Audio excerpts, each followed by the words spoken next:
Welcome to 3 Count Commentaries. This is your host, MagMongoSlade. Today, we're going to be talking about NXT, The Great American Bash from July the 5th, 2022.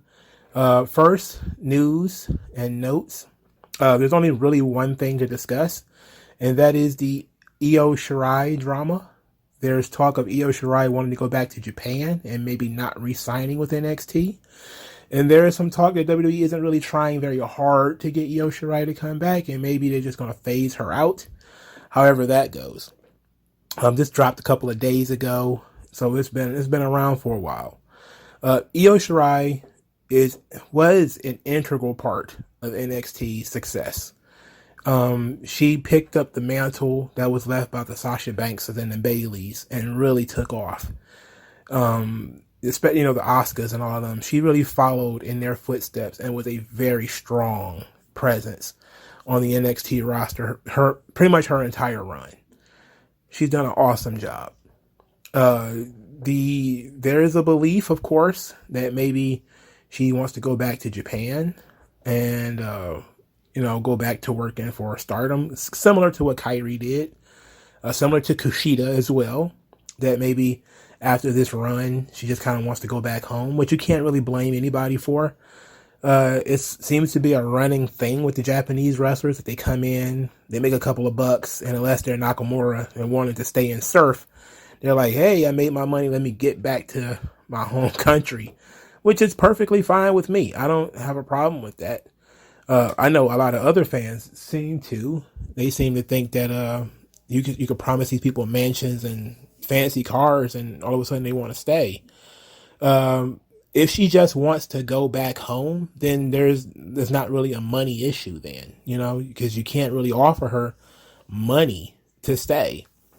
So if she wants to stay, I hope she does. We could definitely use Io Shirai on the main roster. The only problem is her promo skills are just not there. She's Japanese. Her English is just not good. She's as small as Kairi Sane, but she's not as injury prone. Kairi Sane was injured a lot. Even in NXT, she was injured a lot. And she's injured, I think, currently in Stardom. So Kairi Sane just had an issue with injuries. Io Shirai is durable. She's fast. She's intense. I really like her as a wrestler. WWE will literally be losing somebody that they can make money with if they let Io Shirai go. That being said, there's nothing they can do about it if she really wants to go back home. But I think they should re-sign her and bring her up to the main roster. I think her time in NXT is done. That's kind of the be-all, end-all of it. If you can use her on SmackDown, that would be great. But I don't think she should come back to NXT at all. You should re-sign her and bring her up to the main roster. She has a history of doing really cool characters. She worked in Lucha Underground. She did, what was it called? The Black Lotus Triad or something that she had done. So that was pretty fun. It was similar to, I want to say Birds of Prey or like a ninja group or something like that she had done. And it was actually quite fun. And to be quite honest, I had actually forgotten that Io Shirai was even on Lucha Underground. Because, she was on some of the later seasons, like I think 2 and 3. Well, there was only 3, I think. So I think she was on 2 and 3. She wasn't in 1, and 1 was the best season. But she was pretty good on that show, too. They did a lot of intergender wrestling. Of course, they're not going to do that in WWE. But I think she can adapt, and she could do quite well on the main roster. She does great expressions. She has, good energy. I think they should give her a shot on the main roster. Even if she doesn't really make it very far due to her size, I think that she's worthy of a run on the main roster. Especially since Liv Morgan is now the champion on SmackDown. She's a smaller woman. Io Shirai can really get in there and do some stuff with Liv Morgan. And that could be great. But I do think her time in NXT has run its course. When you look at the NXT female roster right now, they're going in a different direction. Not just because, hey, we have another young Japanese woman, like Asuka goes out, Kairi steps in, Kairi steps out, Io Shirai steps in, Io Shirai steps out, Saray steps in. And that's kind of how it's looking right now. But I think Saray is currently working in NXT UK which doesn't mean much because I don't know what your taping schedule is. She might already be back in Florida by now.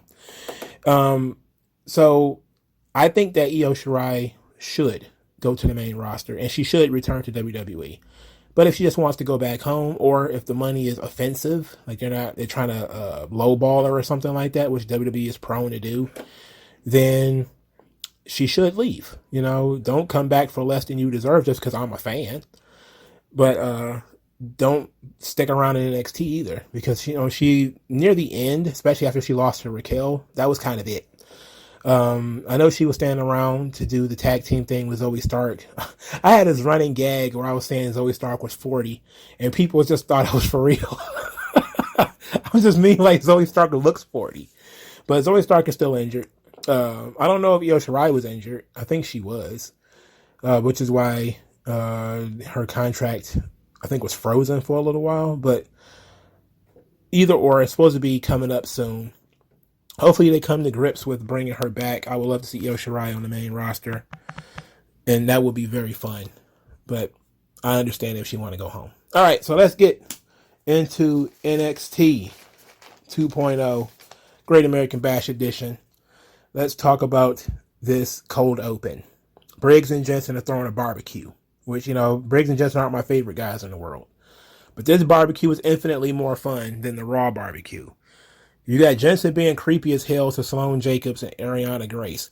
Speaking of which, Ariana Grace, there was this whole big deal about Santino Marella being pretty upset that they changed his daughter's name. It wasn't nearly as bad as the dirt sheets claimed it was. He just said he wanted somebody to explain to him why they're not using Ariana Marella instead of Ariana Grace. That's the only thing he said, is that he would have preferred Ariana Marella. That's it. So there's a lot of dirt sheets out there. Santino Marella rips WWE for changing his daughter's name. Come on, this fucking guy knew that they were going to change her name. Come on, you think he's stupid? Of course he knew they were going to change her name. He just wanted to be recognized as her father, and for her to be recognized and get a bit of a rub for being second generation. The issue here, of course, is that WWE is changing everybody's name. Von Wagner is second generation too, but you wouldn't know it. They don't talk about his father. So, I mean, it is what it is. I prefer it this way for them to start. I think Bron Breakker got to a certain point where it was kind of like, okay, we can start talking about the Steiners now. And eventually, I think Ariana Grace will get to that point where she's going to get to a level where they're going to start maybe bringing him in to do stuff with her or something like that. And I don't think that they're going to completely ignore that that's his daughter. But they want her to be known to the audience as Ariana Grace first, so. But that was it, And I know the dirt sheets kind of, they clickbaited that one. Anyway, Jensen was being very creepy when it comes to them. Nikita Lyons was there. Andy Hartwell was there. Nathan Fraser was there. Idris Enofe was there. Sangha cannonballed into the pool and got Duke Hudson all wet, which is not at all a statement on Duke Hudson at all. They also got into a water fight, throwing water on each other. They were splashing water on each other like they were small kids. It was a little bit more fun than the Raw cookout, which was absolutely stupid. Also, there was only like one heel there, which was Duke Hudson. I think everybody else that I saw in the vignette was a babyface, and they still managed to run down the card while doing the cool, fun cold open. So I thought the cold open was really good. First match, Roxanne Perez and Cora Jade defeat Toxic Attraction to win the NXT Women's Tag Team Championships. All right, so I've said this before. I'm going to say it again. JC Jane is my favorite member of Toxic Attraction. Now, Mandy Rose is one of the hottest women on planet Earth. And Gigi Dolan is so hot, she's basically the Human Torch. They may be sexier than JC Jane. But JC Jane has perfected this character. She seems to be more in the pocket of the character than either of the other two. And she comes across as more committed to the character than either of the other two. Just if you care to watch, this match, watch JC Jane. Specifically watch her. How her character interacts with other characters. how she rubs things in. She's the Tully Blanchard of this group. She's the heater. If they really just allowed her to basically do her own thing for a little while, I think they would have more heat than if Mandy was Mandy being the front runner is clear. She's the veteran. She's the one who's been around for a while. But I think that if JC Jane was the voice of the group, for starters, her promos are a little bit stronger than Gigi's. Not saying not saying that much because she's not a very, very, very strong promo. But her promo are stronger than Gigi's, who feels kind of stilted. But if you let JC Jane be like the front runner for just maybe a month or two, I think they'll have a lot more heat because of the way that she interacts with everybody. And I think that her body type is a little bit more slender. So she has that sneaky heel kind of body type. Kind of reminds me of, just to kind of give you an example, it's kind of a little bit like Edge. Like that could really work on the main roster. She's not too small. She's also not very big. She's not unnecessarily beautiful. She's a good looking girl, but she's not super goddamn hot to the point where you don't want her to get touched. She's annoying enough that you want to see her get beaten up.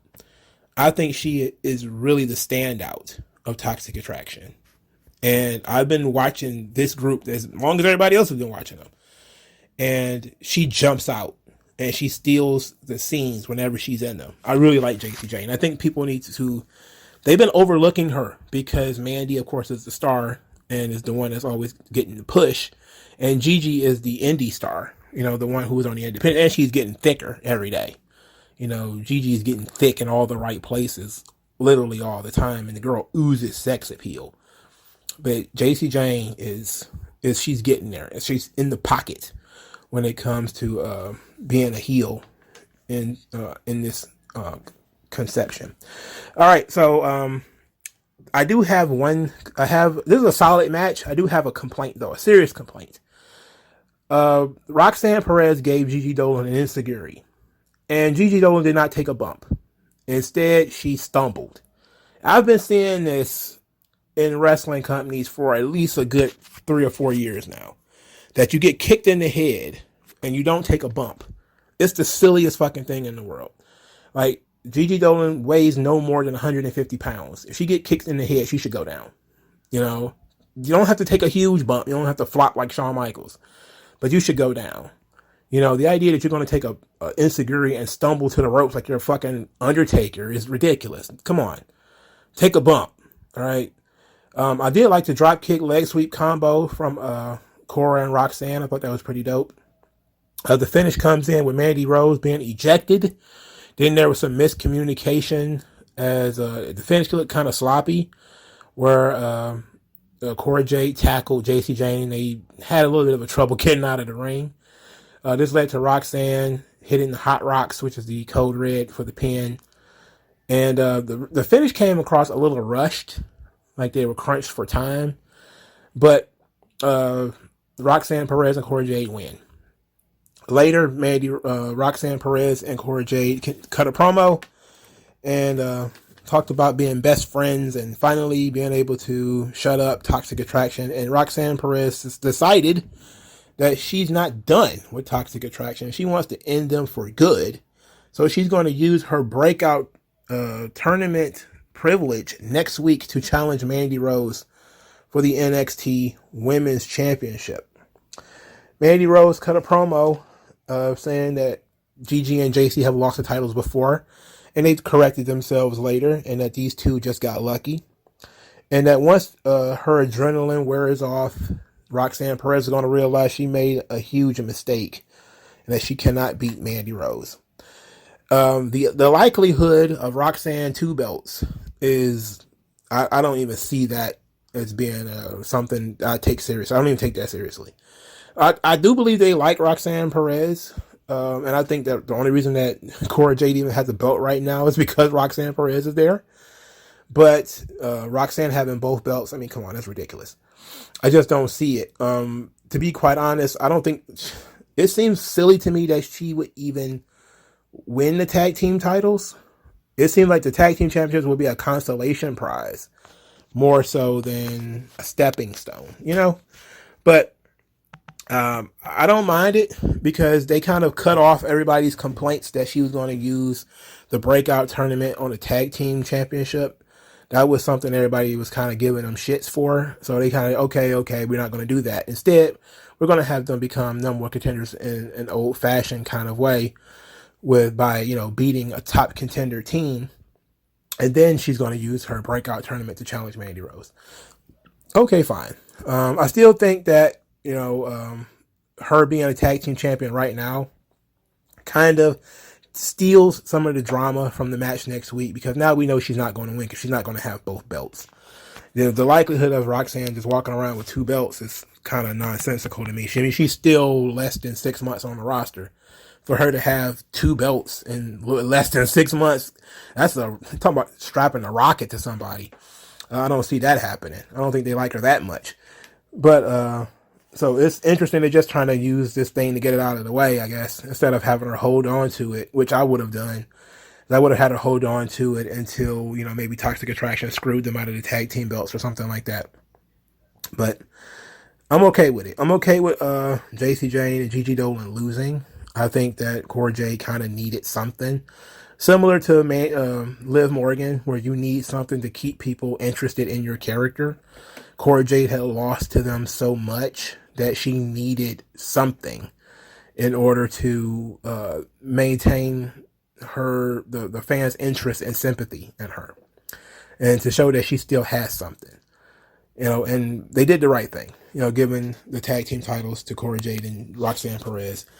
And it's fresh now. Now we have a babyface team, and we're going to turn Kaden Carter and Katana Chance heel, and there's going to be some other heel teams. So it ought to work out in the end. All right. Brian Breaker is returning to the arena. He got checked on by the doctors and got looked at by everybody. At the end, or near the end, he got a big thumbs up that he can actually perform. Cameron Grimes told him that he's going to do whatever it takes to win tonight. And Brian Breaker said, oh, well, I expect you to. I expect it. So that sets us up for the main event. Brian Breaker defeats Cameron Grimes with a spear from the second, as he jumped off the second rope. Match was pretty solid. Brian Breaker is incredibly explosive. It's really an underrated feature in pro wrestling, is your explosiveness, your ability to move and hit hard. And man, like he hit Cameron Grimes with a clothesline that just seemed to tear his head off. It was beautiful. Grimes was very vicious, targeting the shoulder of Brian Breaker, with submission holds and some other attacks ramming into the turnbuckle. He hit the cave in, only got a 2 count. He went for a super cave-in to jump off the second rope and was speared and pinned. The finish was okay. I would have liked maybe for Cameron Grimes to kick out of that and then maybe get speared again, and maybe that would be the finish. But, it's okay. It's just me thinking that maybe Cameron Grimes should have a little extra oomph, considering the storyline going into it is how hard he has to fight and how far he's got to go in order to, maintain his place on the NXT roster, while Brian Breaker seemingly has everything handed to him. You would think that would give Cameron Grimes a little extra oomph, but it didn't, and it was a perfectly fine finish, so they didn't overdo it. I didn't have a problem with that. So as he is celebrating, Brian Breaker is attacked by J.D. McDonagh, the guy whose head is bigger than the rest of his body. Mr. Mackey from South Park, a kid who's shaped like one of those Tootsie Roll Pops. Fuck. Okay, so earlier in the night, J.D. McDonagh had a vignette where he said that his dad was a great man and told him that he could do anything, and that if he wanted to be a soldier, he could be a general.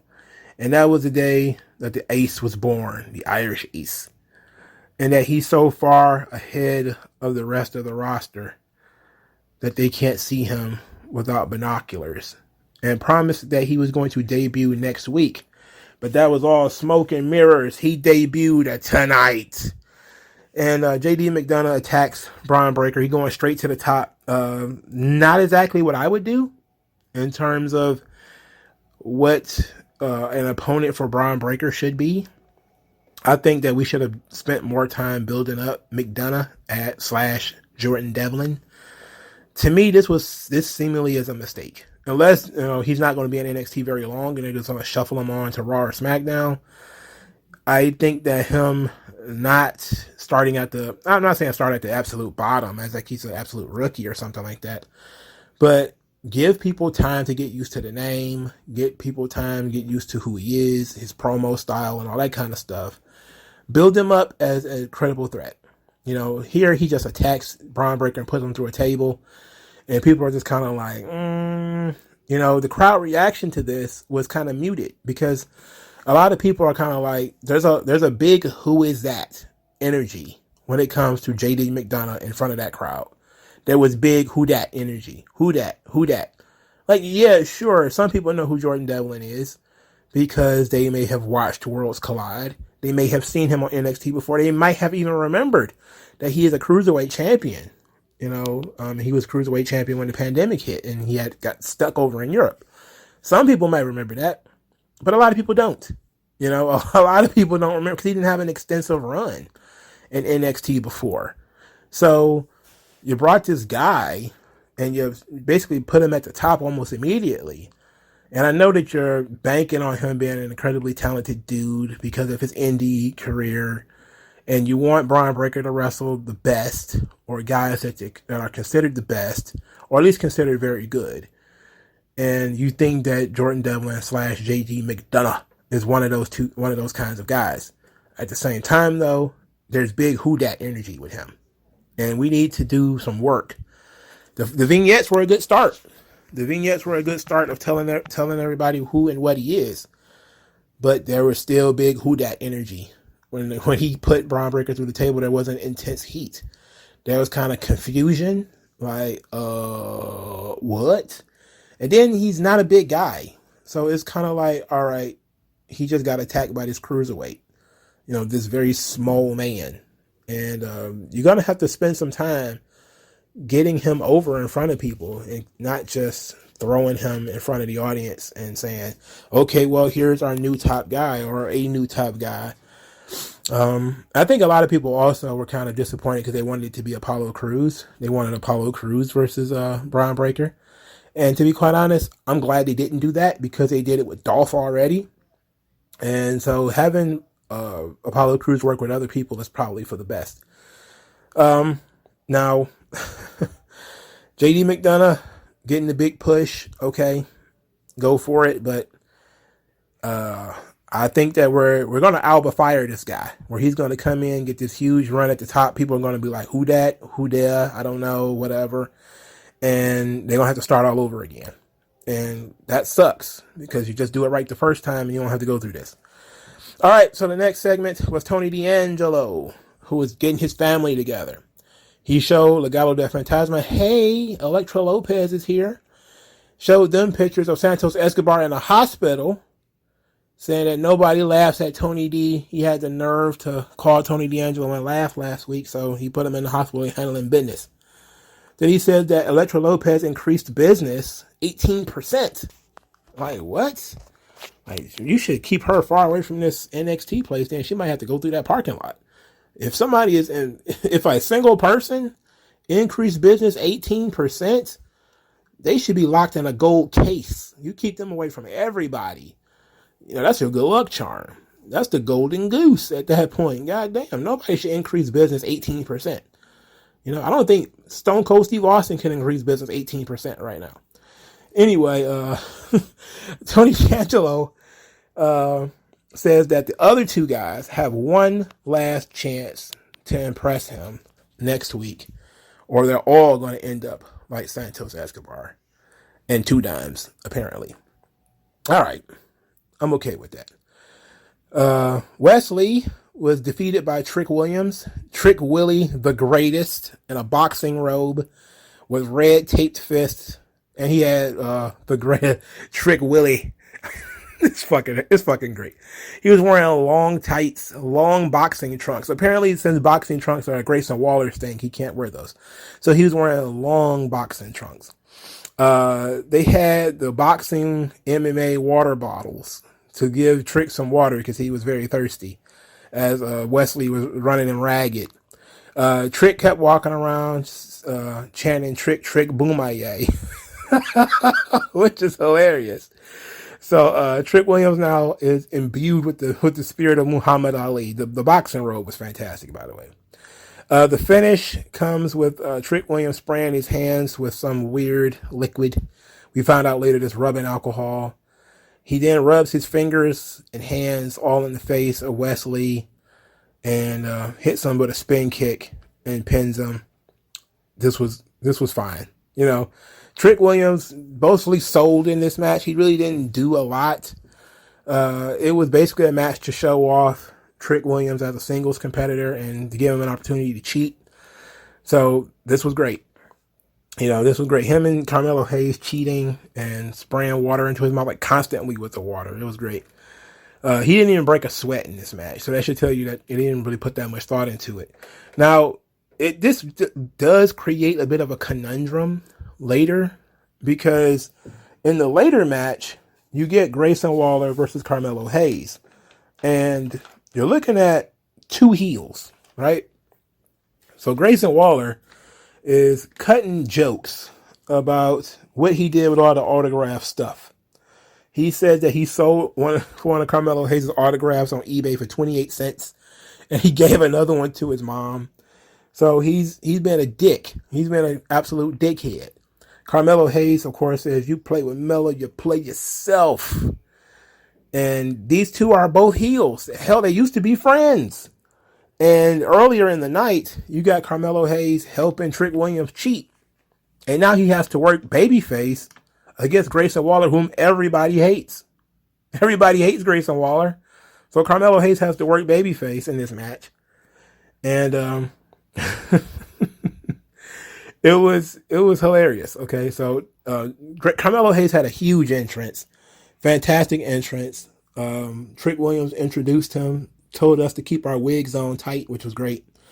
Carmelo Hayes had the wonderful red, white, and blue, the NBA All-Star colors.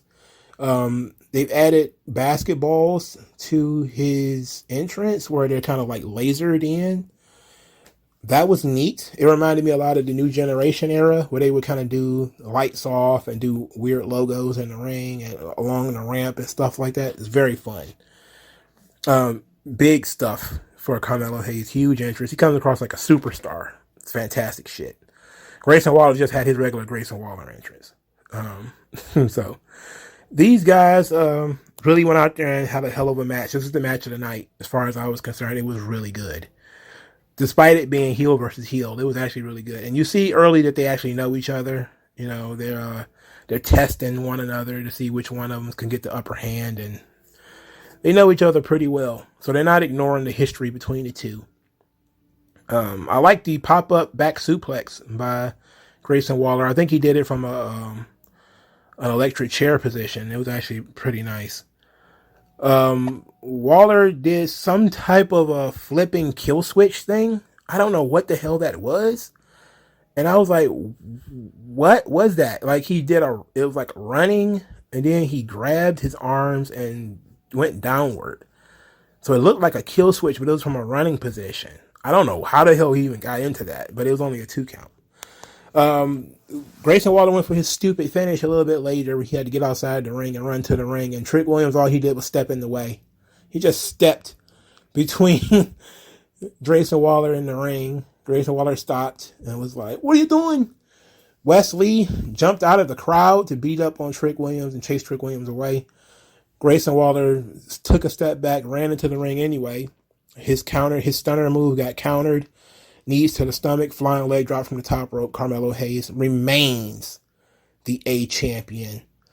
This was tremendous. This was the best match of the night. This was very good. These boys went out there and killed it. They did an excellent match. You know, for a heel versus heel match, they still managed to get people involved. and still managed to win over everybody. Carmelo Hayes has the potential to be a huge star. You know, he has the potential to be a huge star. Don't sleep on Trick Williams. Once he gets his in-ring stuff together, Trick Williams is going to be a monster. He has incredible charisma. He has mic skills that once they fully develop are going to be next level. He got game. All right. Trick Williams is one of the guys. Pay attention. You know, pay attention to Trick and Carmelo. I know they're going to separate them on the main roster, and you know, that's going to piss everybody off. They're going to have new identities and all that kind of stuff. But keep an eye on both of them. You know, they're a great package, but individually, they're also coming across very well. You know, with as super athletes, as Carmelo Hayes is going more in the basketball route, and Trick Williams is going more in the boxing route. But I love both guys. They're both fantastic. Pretty Deadly did a promo segment where they talked about being fashion forward because they're from Essex. And since they're from Essex, they live for the weekend. And they wouldn't dare drink beer. Like Jensen and Briggs, who they call rednecks. And then said they don't forget there's 3 of them.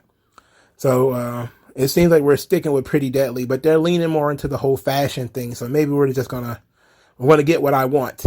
And that is these guys in Maximum Male Models. I want them in Maximum Male Models so bad. Group all the like objects.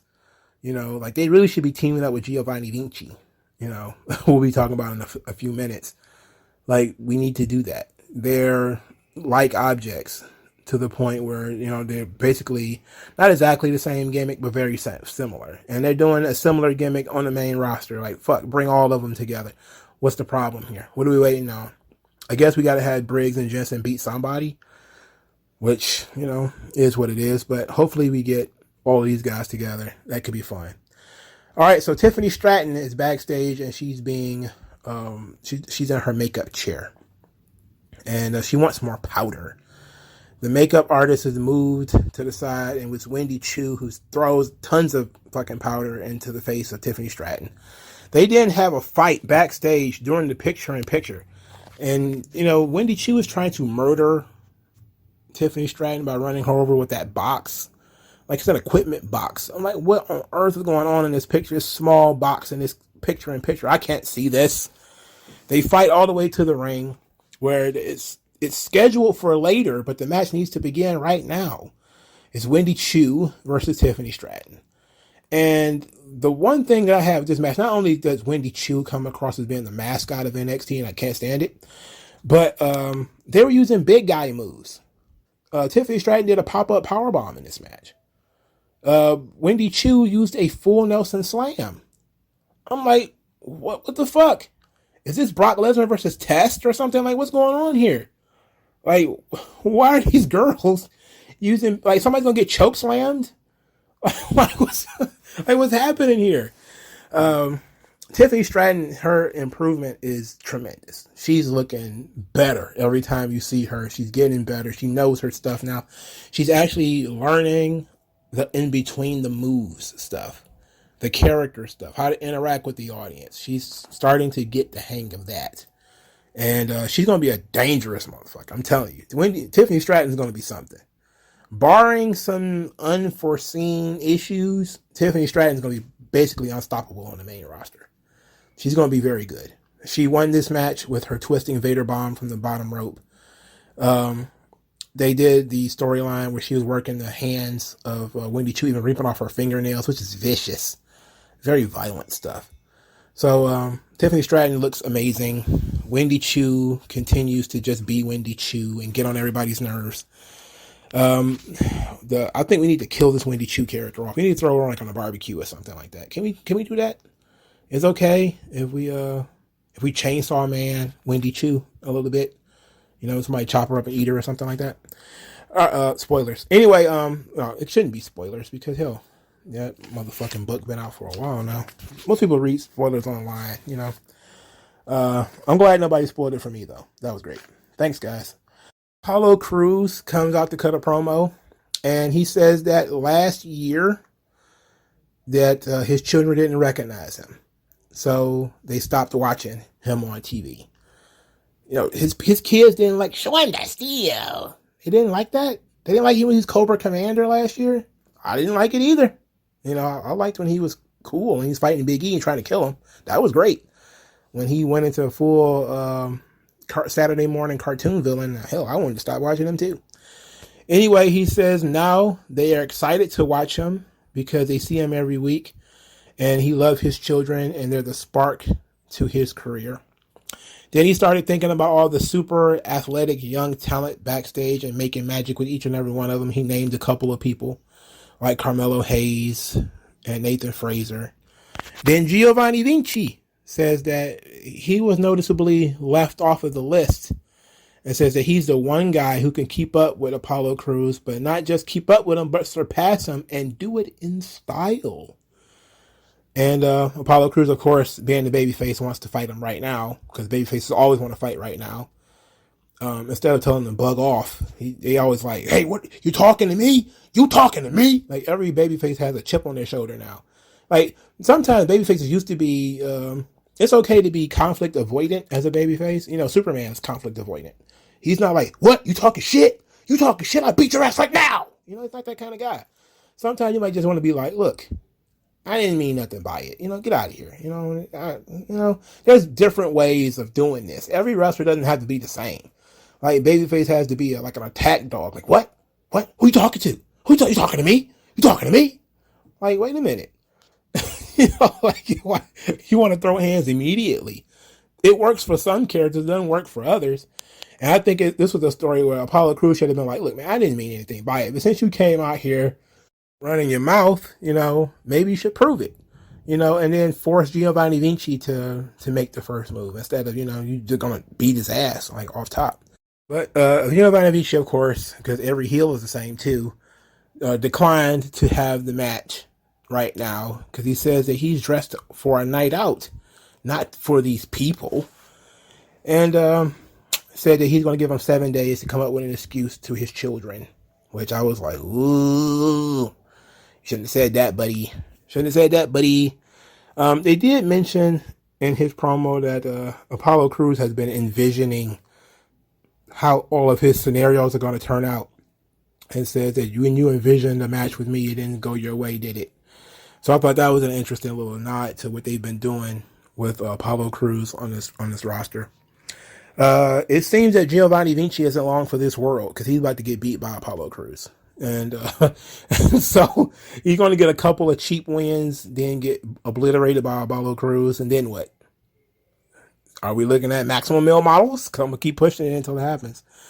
Zion Quinn cut a promo later saying that Apollo Crews' eyes should be on him because he's box office. That he is a quintessential WWE superstar, and if you look up WWE superstar in the definition, it's him. And that he's a multiple-time champion, and that NXT is about the future. And he is the future. And god damn it if I don't believe him. Zion Quinn is getting better when it comes to promos, and he looks like $1 million. He is another one. There were, JC Jane, Tiffany Stratton, Trick Williams, Carmelo Hayes, Zion Quinn. These are guys that they will have to work very hard to fuck up. You're going to have to work very hard to fuck them up because they're not 40. Sure, WWE did work very hard to fuck up Keith Lee and Karrion Kross. They did. They worked overtime to fuck both of them up, which were slam dunks. Similar with Damian Priest. It's another slam dunk. Basically, just handed a full course meal to your lap and you decided to add salt and pepper and hot sauce and mustard and all kinds of shit and fucked it up. And that's basically what WWE does. They are going to get served a great deal of talent from NXT. Hopefully they don't fuck it up. But I like the Apollo Crews Giovanni Vinci match because we're going to get to see what Giovanni Vinci can do, even though we already know what Fabian Aichner can do. He's tremendous. He's very good. It's going to be a different situation, though, because he's going to be a singles match against a higher level opponent in Apollo Crews. And Apollo Crews is going to get a nice little test because he did tease wrestling the winner of the North American title match or a Bron Breakker. So this ought to be very interesting. I like this. So Ivy Nile is questioned backstage about the rift in Diamond Mine. She says that Diamond Mine is forever and that you can't be in Diamond Mine unless you're a badass, and that all of them have healthy egos. But they're going to go out there and have a match, and the best team is going to win. And then there's arguing backstage, and she goes over and it's Tatum Paxley, apparently a friend of hers, who is arguing with Casey Katana Chance, and Kaden Carter. Ivy breaks it up, tells them to scram, and then tells Tatum Paxley that if she gets herself into more of these situations, she's going to have to get herself out of them. And then tells her that she needs to be at the dojo at like 4 in the morning or something like that. It was ridiculous. I think it might have been like 8. It might have been nice. A nice normal time. I'd be like 8 o'clock in the morning. But sometimes, usually, if she wanted to be a hard ass, it'd be like, 0400. Like, that's 4 o'clock in the morning. What the fuck wrong with you? But I was more surprised by how Ivy Nile was dressed here. Like, usually she's Pitbull in a skirt, braids and muscles all over the place. But she looked like she was about to go out on a date. And like, I'm telling you, Ivy Nile's voice does not match her body. So she's dressed like a nice woman, very formal wear. And she has that voice. And it's like, she's super normal girl. But then, like, she's in her wrestling gear and she's ripped to shreds. And you're like, what? Oh, look at her arms. I like Ivy Nile, though. I like how they're adding dimensions to her character, that she's the glue for Diamond Mine. She wants everybody to be friends. She wants everybody to be cool. She wants everybody to calm down and get it out of their system. So later, there's a big Diamond Mine huddle with Ivy Nile there, and she's kind of leading the huddle, saying like, who are we? Diamond Mine. It's all of them. They're about to wrestle each other, and they're all in the huddle together, because it's supposed to be friendly competition. Healthy egos doing their thing, right? Healthy egos, friendly competition, and all that. Tag Team Championship, Diamond Mine, which is Roderick Strong and Damon Kemp versus the Creed brothers. This match was fun. This was a fun match. It wasn't great, but it was good. The Creed brothers continue to impress. One of my favorite tag teams in the company right now. Probably number 2. Well, 3, after the Usos and the Street Profits. These guys are tremendous. They're very good. Damon Kemp almost broke his arm a couple of times because he was taking that move from the Creed brothers where they, it's kind of like they pick you up from the side and they do it like a little flip, like a cartwheel almost. Like he tried to brace the impact with his arm, and he's got to learn not to put his arm out, because if they fuck around and collapse on his arm, it's going to get broken. So he got to stop doing that. So Brutus keeps doing that damn cannonball move. He's going to end up breaking his shins and fucking himself up. He needs to stop it. Somebody needs to grab him by the collar and say, look, no more cannonballs from the top rope, sir. Stop doing that. I know it looks cool. I know people like it, but stop doing it. You're gonna fuck around and hurt yourself, okay? No more. So, the Creed brothers win with a basement lariat on Kemp. After the match, the Creed brothers shook hands with Damon Kemp and pat him on the back, gave him some good motivation. Meanwhile, Roderick Strong was still upset, still very upset at his loss. Everybody was watching Roderick Strong to see what his response would be. He was not happy. WWE flashed a QR code on the screen, said scan here. I never get this shit right. I don't know how to fucking work a QR thing. I'm never expecting it. Like, whenever they put QR codes anywhere, I'm never expecting to see it. So I'm like, you get a time limit to put these things up. And I'm like, what the fuck? How do you do this? What is this? I'm so technologically fucked. It's like, I'm like a granddad already or some shit like that, So I'm in this situation where I'm like, all right, I guess I'll just go to Twitter and figure it out. So not only did I get what it was, which was 8, 10, 11, but I also got all the conspiracy theories that comes with it. So let's talk about some of these conspiracy theories. Now, I looked up each letter, as the letters in the alphabet. So 8 is H, 10 is J, 11 is K, HJK. I don't know who the hell that is, so I have no idea who that could be or what that could be, and that's probably not it. So it's not a date. because if it was a date, it'd be 2011. It would be August 10th, 2011. August 10th, 2011, I don't know what the fuck that is. I looked up August 10th, 2011, and what I got was there was an episode of Monday Night Raw leading into SummerSlam that year.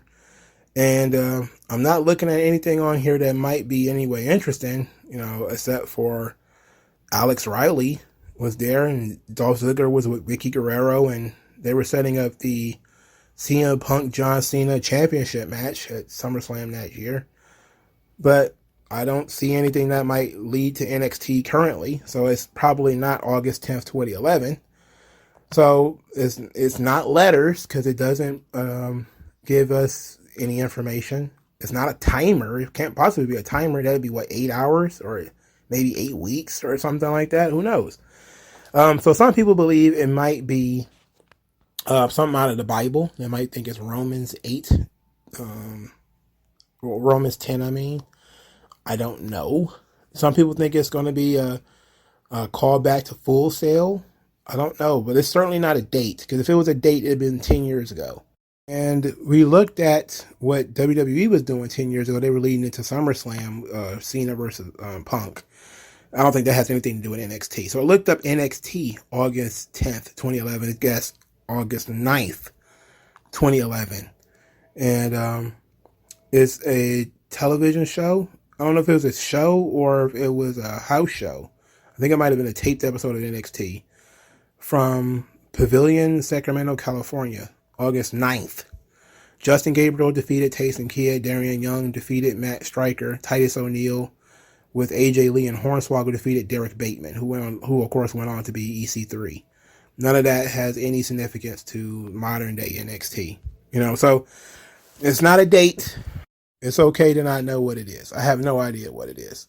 And I don't, you know what? I'm interested in all of the conspiracy theories, and it could all be fun. Some people think that this is the date they're going to go back to the network. It's like, it's 2011. So, they're going to go back to the future. They're going to go back 10 years to the network. I don't know, man. It's just an interesting thing. Hopefully we get an answer to this that's actually satisfactory.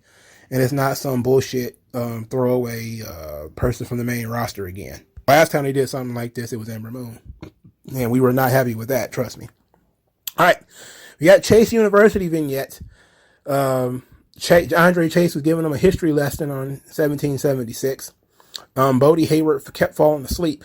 And Andre Chase was like, "Are you bored, Bodie?" And Bodie's like, No. His roommate doesn't sleep. She kept him up. And they watched Money in the Bank like 500 times. And Thea was so energetic talking about watching Money in the Bank and all these other assortment of things that fly out of her mouth that I didn't write down because I was like, does any of this make any sense? No. Then she suggested a trip to London, to which Bodie was like, "Oh, no, we'll never go to nothing like that." And Andre Chase was like, "You know what? We're in. Chase University is going to go on a field trip to London." Which means they're just going to go to NXT UK, which is probably for the best. They probably could use the experience.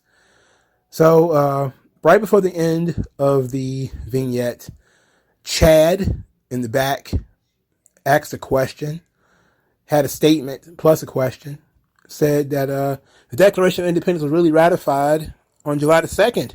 And John Adams thinks that should be the day that we celebrate, not July the 4th. And this caused Andre Chase to fly off the handle. He dropped a couple of F-bombs on Chad. Who the fuck is Chad? And who the fuck did John Adams ever beat? And Chad probably wished he hadn't put his hand up at that point. This is the best thing about Andre Chase, is that he cusses out students, which is absolutely cool. It fucking rules that he cusses out his students. I mean, that's my favorite part of the gimmick. My favorite part of the gimmick is when a student says something dumb and Andre Chase absolutely rips them a new asshole and teaches them to shut the fuck up and don't ask questions in class. I hate people ask questions in class. Shut up. Let the class end. Let the clock run out. All right, so Robert Stone, Jesus, him and Sophia Cromwell are there. And they're talking about Von Wagner not being on this show and blame the fans for it. Our favorite street champion, who looks like Mark Hunt, Solo Sikoa, shows up. says that you don't see the street champion complaining he ain't on the show. And that, so Von Wagner spoke, which was not a good idea. Then he got in Solo Sikoa's face and they decided they were going to rumble. And they needed to be separated by tons of security and they need to be separated by time and space. They need to be separated by a planet or something like that. They need to send Von Wagner to NXT UK. I mean, ship him literally anywhere. I'll ship him to the fucking moon. I don't care. Von Wagner sucks. And I don't understand why Sophia Cromwell is there. She doesn't do anything. Why does he have two managers, by the way? Why does he have two? Like, why is he so devoid of character and charisma that he needs two managers to get the same reaction that he would get with no manager? For fuck's sake, get rid of this. I'm not saying fire the guy. You know, he's very young. You know, you don't want to just can him just because I don't like him personally. I'm saying do something different. You know, lean into something. I don't know. I think they'll give him a fucking dancing gimmick, dog. I think they're going to have to. He's going to have to go in there and break dance, foxtrot, or something. He's going to have to go in there and do the Charleston or some shit, man, because it's whatever they got planned for this fucking guy, it ain't working. You know, he's like one of the few people on this roster that gets zero reaction whatsoever. None. Nada. No reaction. None. I feel bad for you, Vaughn. You're a very young guy. Please get it together. Robert Stone sucks. All right. So the final thing was a new vignette for a wrestler named Axiom, who says that he has a gift for figuring out mathematical equations and that everything can be broken down mathematically, and that he's always told he was technically gifted. And I looked at this and I said, this is a kid. I think everybody pretty much figured it out. I looked at the silhouette and said, that looks like a kid. And it probably is. So now his gimmick is that he's math nerd. He is Goodwill Hunting. He's going to figure out the math problems in NXT. That's very nice and all. Look, he needed to have a gimmick because a kid didn't have a gimmick. He had all the talent in the world in a small body with absolutely nothing to say. And now we're going to go with he's math guy. I'm guessing they're going to put him with Kiana James because she also does math girl stuff. So Axiom and Kiana James as a package, probably that works for me. It's similar character. Kiana James does statistics and this guy does math. I don't know why we need more math guys and statisticians. Why do we need these people? But it'll work, I guess. It give him a reason to wear. Hopefully he's not like Dean Douglas, where he's going to come out and lecture people about mathematical equations and shit. That wouldn't be cool. Maybe this is something that he really wants to do. Maybe this is really who he is. Maybe he really is a math nerd. And I don't know the guy. I don't know the fucking guy. I don't know his life. I don't know what his background is. You know, I know what he did to A-Kid vignette. He was sounding like a boring European dude who only liked soccer. And that was it. And I was like, wait a minute. You can't have that. You got to do something else. You know, like, you just can't be boring, vague European guy who likes soccer. Like, don't all of them like soccer? Every single one of them likes soccer. For fuck's sake. That's not telling me anything new. That's not telling me anything special about A-Kid. So, Axiom, more than likely A-Kid. And it works out for me. Okay, he's going to have a gimmick. So, all right. So, NXT Great American Bash, tremendous show. Tag team title match. Creed Brothers Diamond Mine was very good. Main event was very good. NXT North American title match was off the charts. Some fun promos, some good teases. There's nothing wrong with this show. This show was great. It was a great show. One of my favorite episodes of NXT. Probably one of my favorite televised shows they've done in a long time, too. Very solid from top to bottom. Nothing really to complain about. Tell me what you guys thought. Like, share, and subscribe. I'll talk to you guys later, man. Peace out.